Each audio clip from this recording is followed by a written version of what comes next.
भजो नित्य गोविंदा नित्य Govinda.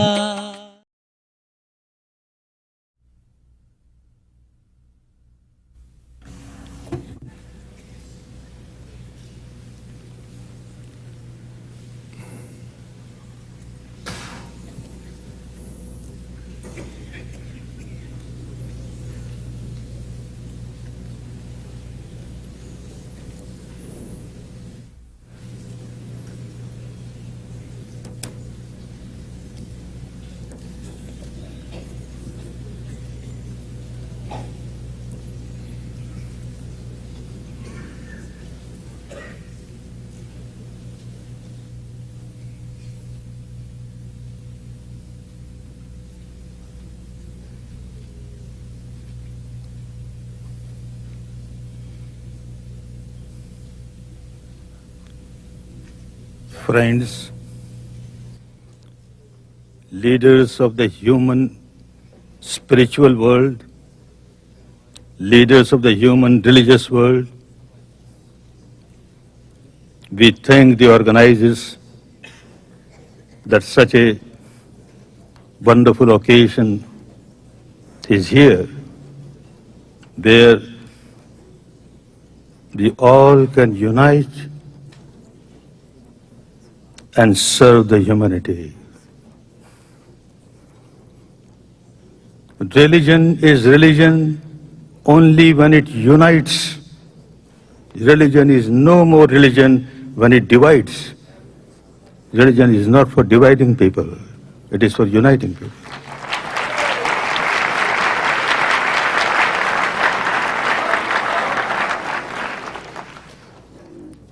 So much has been said about conversion, for conversion and against conversion. I am for conversion. I am not against conversion. But conversion not from one organized religion to another organized religion. No. Conversion from misery to happiness.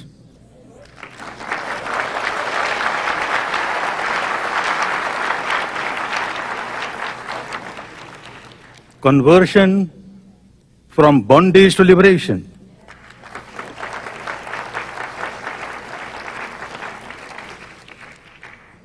Conversion from cruelty to compassion.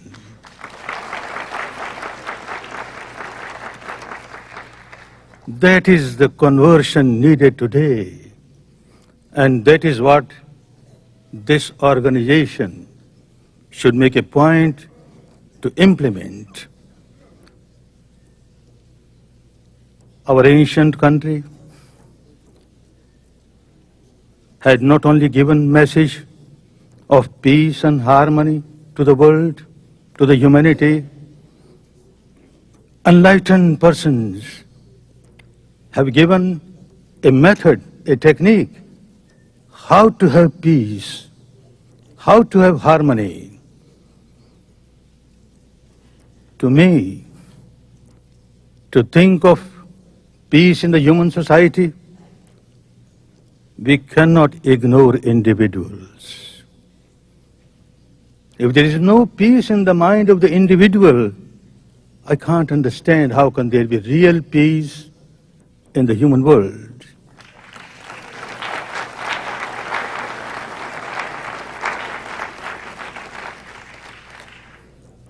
If I have an agitated mind, if I have a mind all the time full of anger, hatred, ill will, animosity, how can I give peace to the world? Because I have no peace myself. I am an agitated person. Therefore, the great enlightened persons have said, first have peace within yourself. So one has to observe whether really there is peace in me or not. All the sages and saints and seers of the world have given this advice, know thyself, know thyself. Not merely at the intellectual level, not merely accepting at the emotional or devotional level, at the actual level. When you start experiencing the truth about yourself, within yourself, at the experiential level, many of the problems get solved.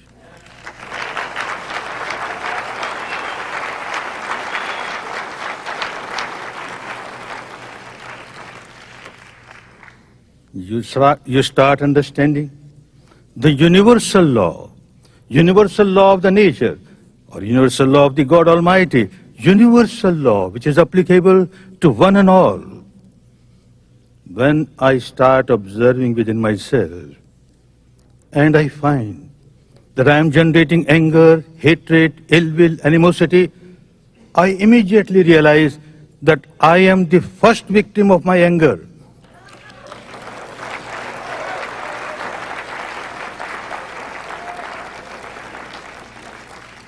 I am the first victim of the hatred, animosity that I am generating within myself. Then only I start harming others. This is law of nature. If I observe within myself, I find as soon as I generate any negativity in the mind, there is a lot of physical reactions. My body starts burning, heated up, palpitation, tension. I am a miserable person. And when I generate negativity in me and become miserable, I don't keep this misery limited to myself. I keep on throwing this misery on others. I make the entire atmosphere around me so tense that anybody who comes in contact with me becomes miserable. And I talk of peace. I talk of happiness. Keep on talking of happiness and peace. What is happening in me is more important to me than anything else. Law of nature.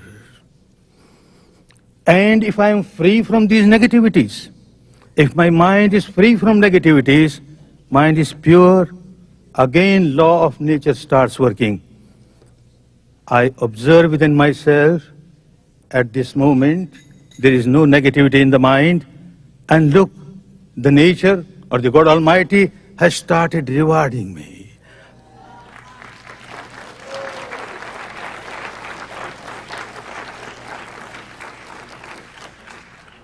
I feel so peaceful, so peaceful. As when I generate negativity, I observe, I become so miserable. So anyone belonging to this religion or that religion, this tradition or that tradition, this country or that country, when one breaks the law of the nature, one generates negativity in the mind, bound to suffer. The nature starts punishing this person. The hellfire within. One starts feeling the misery of hellfire within. This is the seed that I am sowing, the seed of hellfire within. After death, I will get nothing but hellfire. Law of nature is such. If I keep my mind pure, full of love, full of compassion, I enjoy the kingdom of heaven within myself.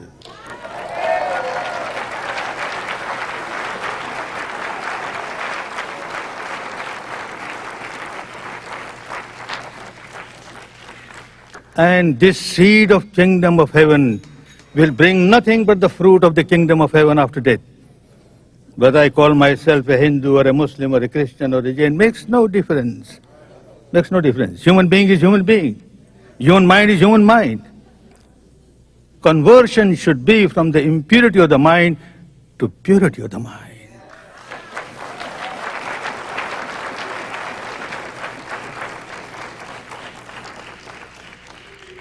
How people get changed. Such wonderful changes come. No magic, no miracle. It's a pure science of observing the interaction of mind and matter within ourselves. How mind keeps on influencing the matter, the body. How body keeps on influencing the mind. If we keep on observing, we understand the law of nature so clearly. That as and when I generate negativity, I start suffering. And as and when I am free from negativity, I start enjoying peace and harmony. That can be practiced by one and all. A wonderful tradition, a wonderful technique given by the enlightened one in our ancient country and spread in the world. Even today, people from different communities, different traditions, different religions, they come and learn this technique, they get the same benefit. They continue to remain Hindu as Hindu, Buddhist as Buddhist, Muslim as Muslim, Christian as Christian. Makes no difference. Human being is human being. What makes the difference? But a big difference comes. They become real spiritual people, full of love, full of compassion, good for themselves, good for others. When I generate peace in my mind, the entire atmosphere around me gets permeated with the vibration of peace. Anybody who comes in contact with me starts enjoying peace. This is the real conversion which is necessary, nothing else.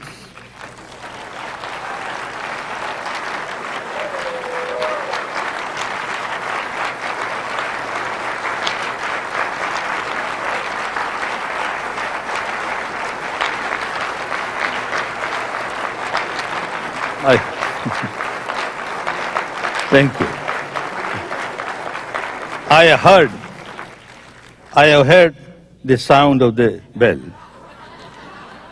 But still, permit me to read out a message of my ancient country, a benevolent message from my ancient country, which is inscribed on the rocks from 2,300 years and gives a message to the entire human world.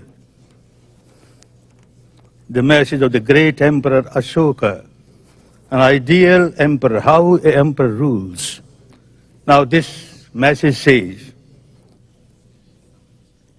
one should not honor only one's own religion and condemn other religions. Important message to the world of today. You keep on condemning others, keep on saying that mine is the best, mine is the best. You are creating difficulties for the human beings. Instead, one should honor other religions for various reasons.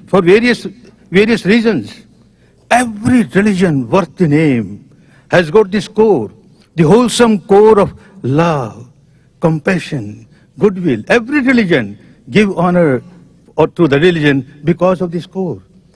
The outer shell always differs. This rite, that ritual, this ceremony, that ceremony, this belief, that belief. Don't quarrel on those. But whatever is inner essence, give importance to that, and there will be no quarrel. By so doing, one helps one's own religion to grow and also renders service to the religions of others. In acting otherwise, one digs the grave of one's own religion, understand, big warning, and harms other religions as well.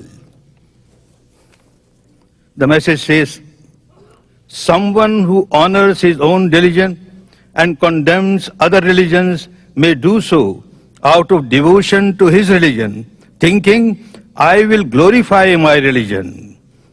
But his actions injure his own religion more gravely.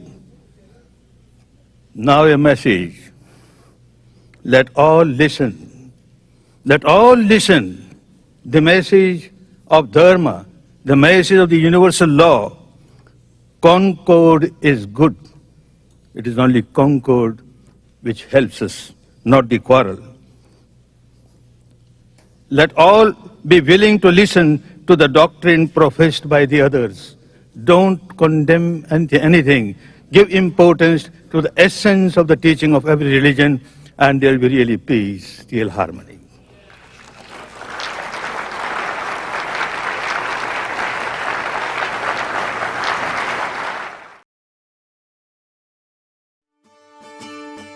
என்ன புண்ணியம் செய்தேனோ